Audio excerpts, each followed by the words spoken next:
There's so many ways to connect with people, and I think we get in our own way so much more than we like to admit. And I think the key is knowing that nobody really cares. Everybody is thinking about themselves, and so don't worry about being too insecure. Don't be worried about what people will think, because there's all likelihood is not many people are going to see what you put out in the beginning, so you don't have to worry, and it doesn't matter. So feel free to just create and just know that people really don't care. They're thinking about themselves, not so much about you. And if you get out of your own way, then you're on your way to, potentially something great. And it can change your life, but you won't know if you don't just hit publish. So Good morning, good evening, good afternoon, wherever you are and wherever you're watching from. My name is Matt Pierce, host of the Visual Lounge, and today we're going to be talking about something I think is overlooked in video creation. We're going to be talking about how do you get people interested from the very beginning. And there's probably a lot of ways you can do that, but we've got somebody here to help us talk about and learn about how you can do that visually. We'll probably get into a little bit of auditory, how he does that, and just learn from an amazing creator. So let me go ahead and introduce our guest today. Our guest today is a filmmaker, entrepreneur. He's been a professional athlete. He's been a football player, a bobsledder. He's started his own agency. He's got his own YouTube channel. He has done a spectrum of things across the kind of the gamut of what you would expect for, being a creator. And he is an amazing person, and we're so grateful that he is here with us. So please welcome to the Visual Lounge, Aaron King. Hey, Aaron. hey man, how's it going? It is good. Thank you so much for being with me. I want to start off, I always like to start off with that first question. So the first question is, you're a creator, you've done a lot of work in video. What's one tip you can give the audience to help them improve their video and what they're creating? Any suggestions for us? Yeah, it's kind of a two-parter in a way, but I think nothing can ruin a good shot faster than bad audio. And so I always say focus on audio and lighting first. So that's like the kind of combined tip. And lighting can be in front of a window, and audio can be a cheap microphone that plugs into your iPhone. And so you don't have to necessarily go over the top on production to get a really high quality content if you have good audio, and focus on your lighting and make sure that you're well lit. It can be in your car, something like that. But those are really like the two almost free things. Like I know a mic's not free, but you can also use your iPhone in a creative way as a microphone. I mean, your iPhone and whatever smartphone you have. That's like just a free, instant, face a window, use some sort of a mic, and your production goes to another level. Yeah. It's funny you say that because we preach that all the time here. And I just made a video. I was in my walk-in closet, right? Surrounded by all these clothes, and just to show the sound difference. And when you part the clothes, and I just was using my iPhone, nothing fancy. And it's like an instant difference what the environment can do. So I love that tip. Well, Aaron, you've done a lot of things, and we're here to talk about creating like these hooks. Let's start kind of high level here, because I think it's important when you're talking about like a hook and you're trying to get somebody into a video. What does that mean for someone who maybe is like, I don't know the lingo, I don't know what I'm doing, I'm just getting started. So how would you describe it? Well, with vertical content right now and the scrolling nature of it, you have a split second to get someone to invest into watching the rest of the video. And so a lot of people will work on these zoom ins and this fast talking and different animations to try and get that. But those are very commodity driven, in my opinion. Like anyone can replicate it. But what you can't replicate is scenery, a recognizable face, and the general curiosity. And so when I'm trying to gain the interest of somebody and I'm filming and thinking about what I'm going to start with, I make sure that the opening clip really asks more questions than it has answers. And so that doesn't have to be verbal. It doesn't have to say, do you do this? Are you struggling with this? A lot of times it can just be the scenery where someone that is your target audience, is your customer, they recognize. And you can even add things like doing something like cooking, preparing a meal, making a cup of coffee while talking, and including some of the audio. And so those are little things that I think are often overlooked. If you sit here and just do a talking head video, that's great. But, unless I recognize you immediately, I'm less interested in stopping. However, if you're doing something, if you're like cutting a sandwich, making something, I'm a little bit curious about what you're doing. And so adding adding anything to the scenery can go a long way in getting people to pause for a second. So I like to ask a lot of questions. So in my content's a lot of outdoor stuff, and the question that I always am looking to kind of capture is, where is he? And so that's the main question I look at, um, and other things. Starting with a face. It can be an elder face for one of our clients. We do these interviews with elders, and so instead of opening with like a drone shot of a farm, we'll open with the face of this old farmer who's weathered by said farm. And so you want to connect on a level that brings curiosity. You want to film in a setting that's very relatable. So, for example, if you are in a like a livestock business, for example, don't film in the house. Go film out in the pens. Mm. If you are in the sports business, don't film in your office. Go into the field or the gym. And so, being in the environment is another way to add a visual hook that people will stop and immediately say, "Okay, I relate with this person, and I'm a little curious about where they are at." So that's like really what I mean. Yeah, no, I really appreciate that because I think it's so easy. And before we got started, we were talking about just we want these kind of setups like it's just click and go. My setup is clearly that, but I love that, like, get out to the place or the location or something that's going to draw them in, and I can see, I can see two things. Like that's amazing advice, and like if you've got those environments, it's Yeah. easy to do. Like you could, if you're working livestock, for example, that would be, yeah, get out, get by the pens.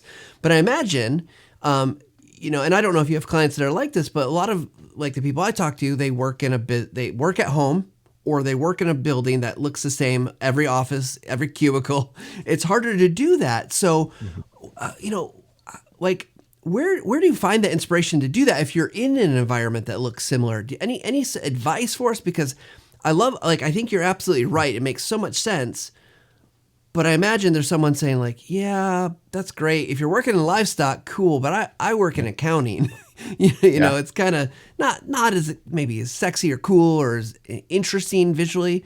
So what would you suggest to those folks? I would say pay attention to the backdrop. It goes back to, we start with that lighting, so make sure you're well lit on the face. But don't be afraid of having things in the background that would seem like distractions. So anything that's your environment works. And so I use a livestock analogy. Of course, that's extreme, but like something like accounting or any sort of software development. If you have people behind you working and moving around and making noise, if you have a mic where they can still hear you clearly, then you still have a little bit of a like a backdrop that is relatable. And so, you know, that's where set design can come in. If you have the time and money and everything to invest a little bit in a set design, obviously I have a certain aesthetic I'm kind of going for here.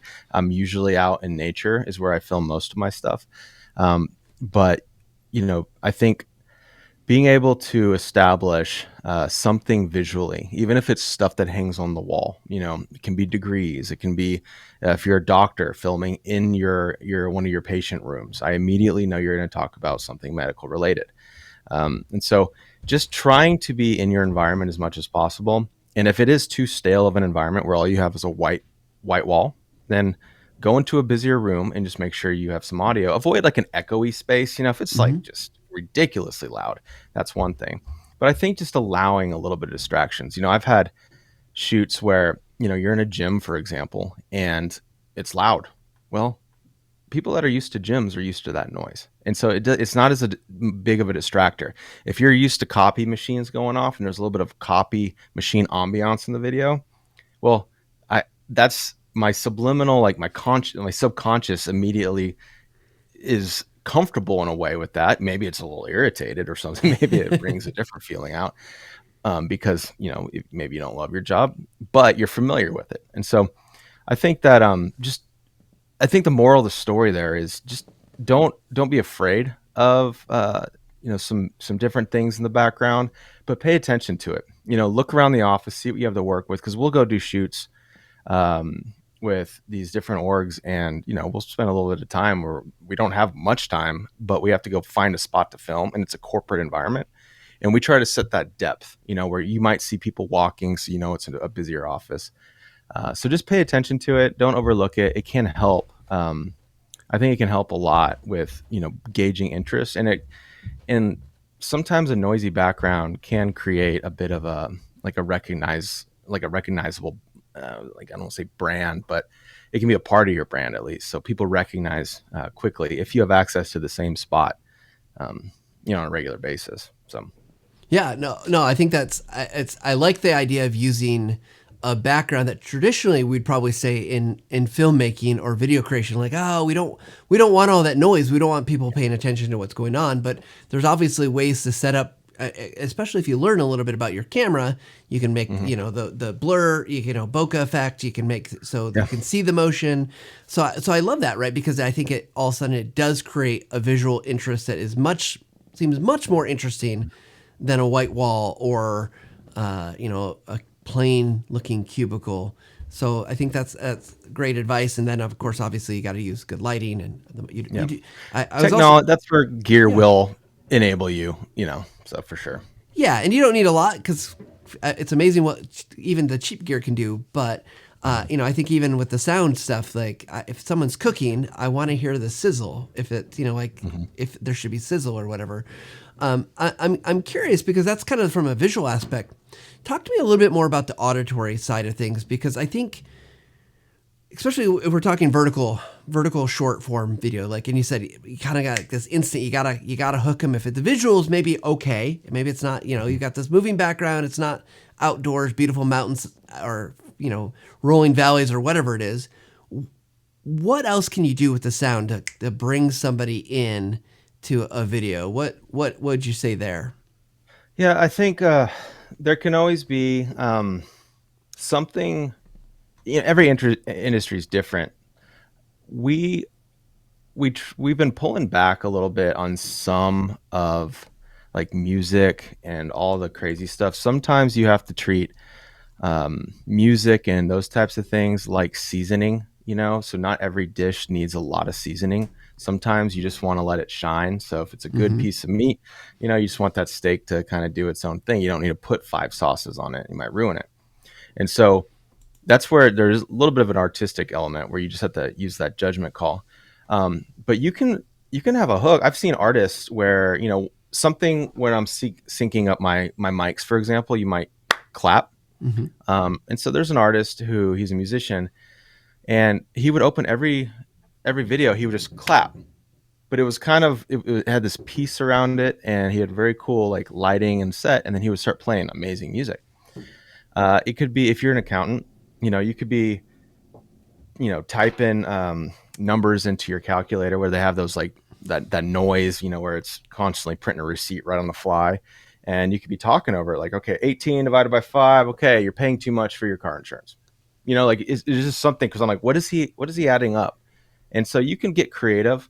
Um, if you're a personal trainer, maybe you're putting some weight down in that noise. And so just any like movement that has a very relatable sound that's relevant to what you do, dropping a steak into a frying pan, or some vegetables in a frying pan and immediately sizzling, all that stuff can be used as a like sound design for an audible hook. And you don't want to copy people, because some of that stuff is a commodity in a way. Everyone can Mm-hmm. start copying you.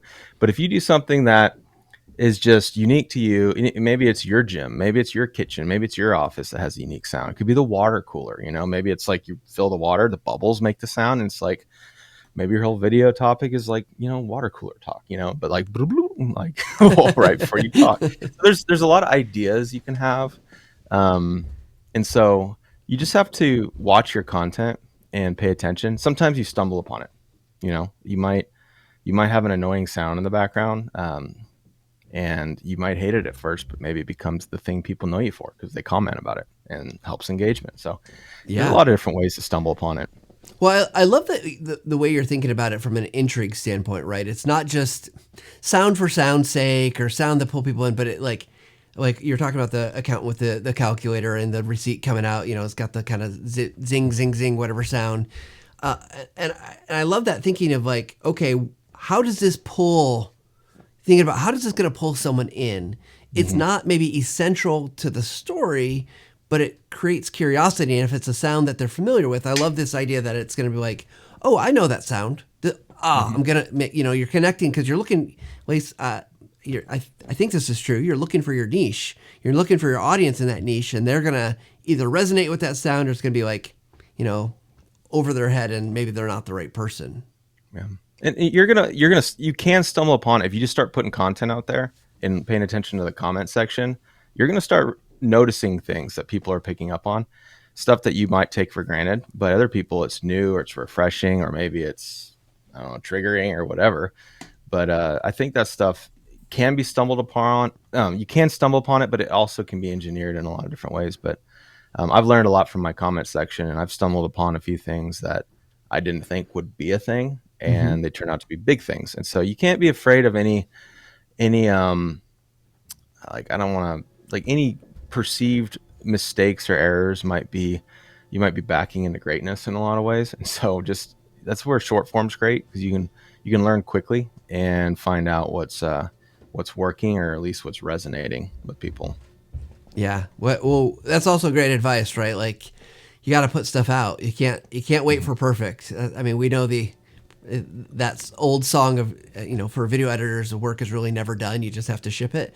Yep. So I do want to ask you, Aaron, as you know, you've had this journey, and if we're okay to go there, like, you've obviously got some great knowledge about video creation, but you weren't always a video creator.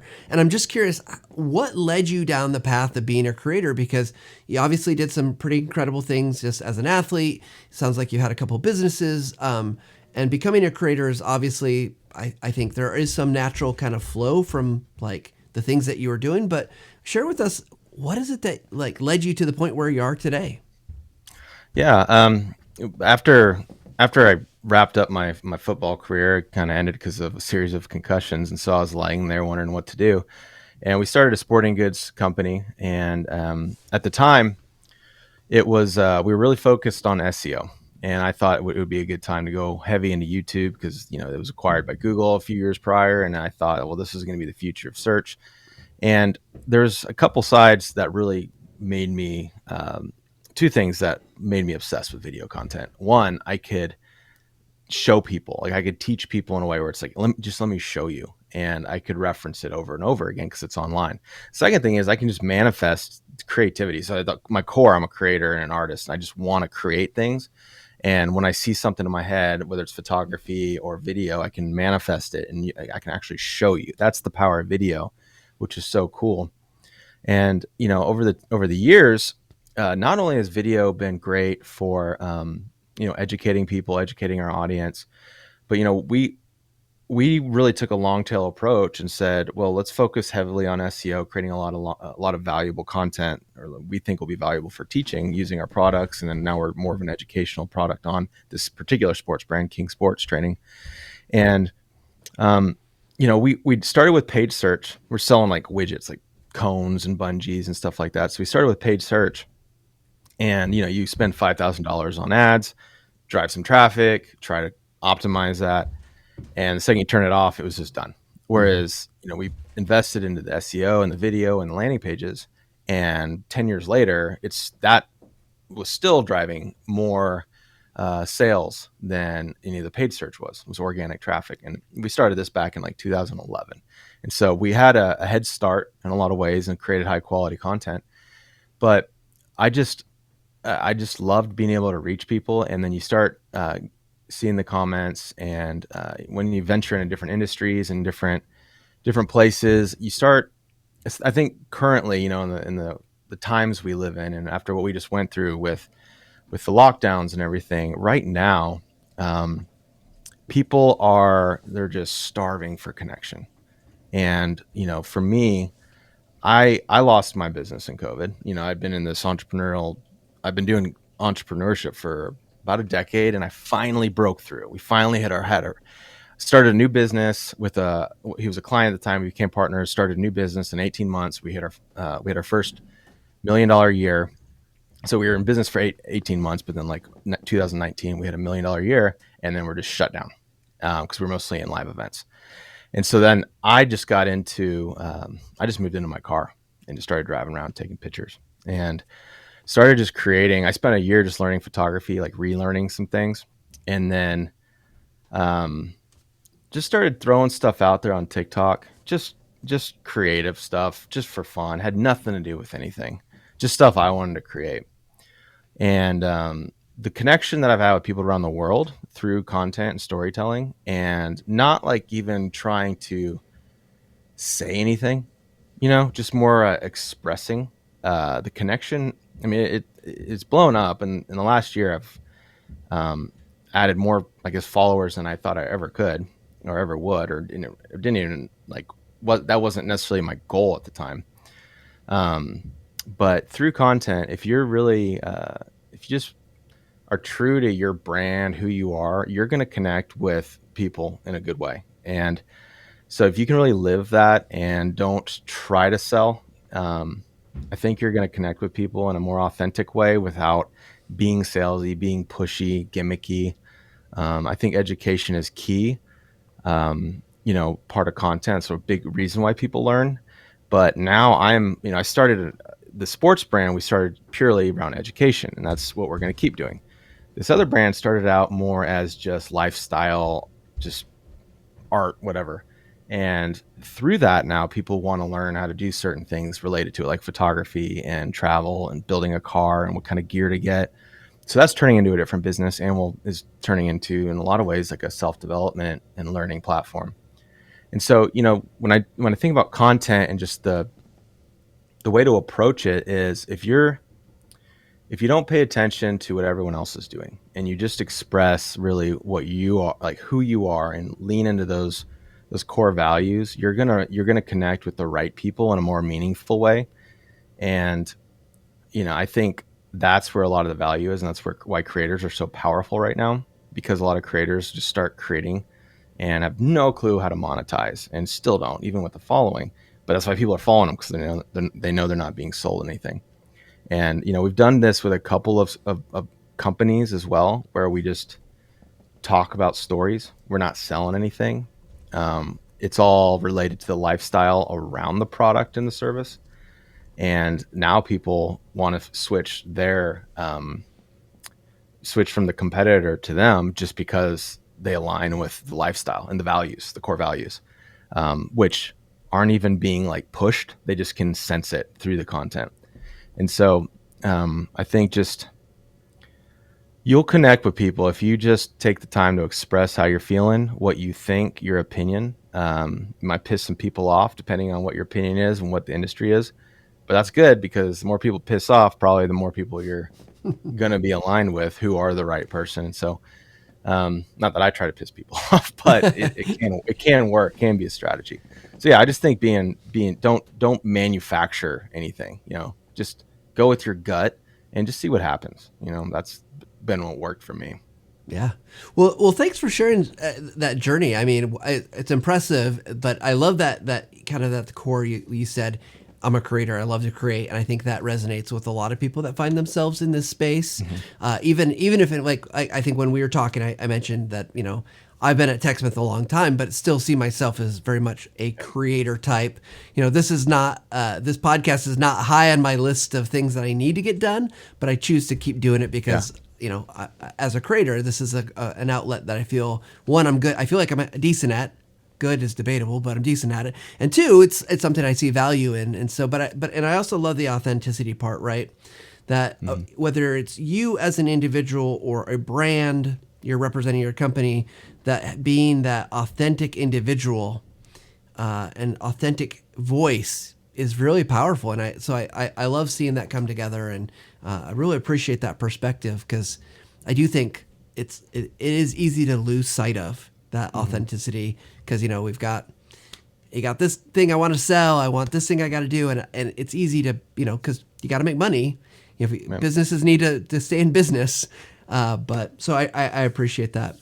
Well, Aaron, before we're going to jump to our speed round questions in just a second, I guess any last words of wisdom or advice you'd want to give anybody out there that's trying to get going creating, or they're in the midst and maybe feeling the pressure to get the job done?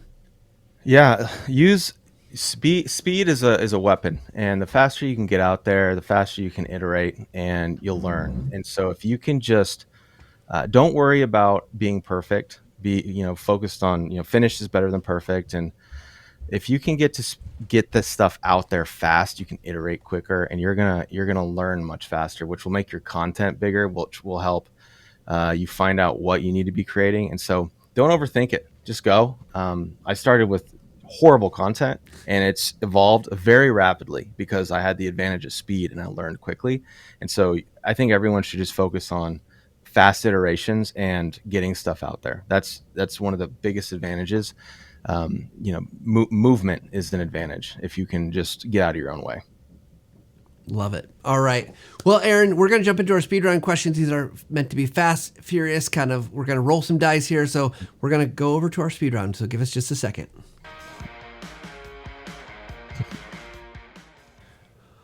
All right, Aaron, we're going to bring up the dice cam. I warned you about this, but we got a 12-sided die. We're going to roll the die and see where we roll. We got 12 different questions. Oh, it's just camera. I couldn't get it quite lined up. So that is a 10.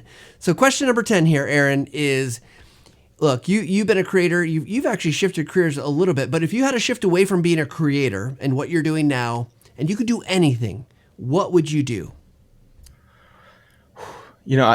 I love designing. I love creating experiences. So something like an interior designer or a DJ. I know those are two totally different things, but like designing space, if there's a bridge between those two types of, maybe it's an event planner. I don't know. I really like creating an experience for people. So I would say something like that. I love it. I love it. In fact, small aside, I've been helping out with events that our company does and starting to learn about how you go to trade shows, events.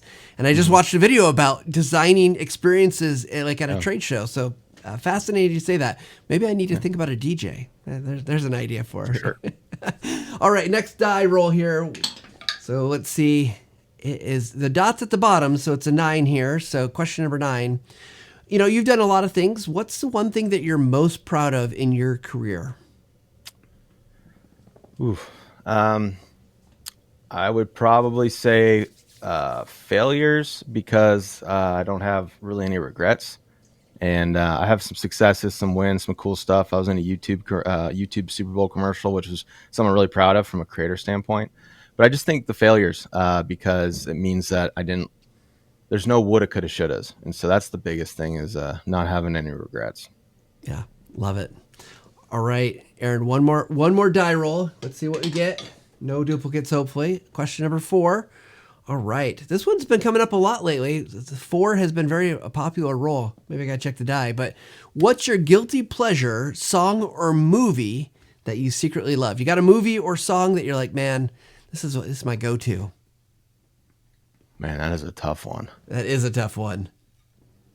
I don't know if this is a guilty pleasure, but it's definitely trending.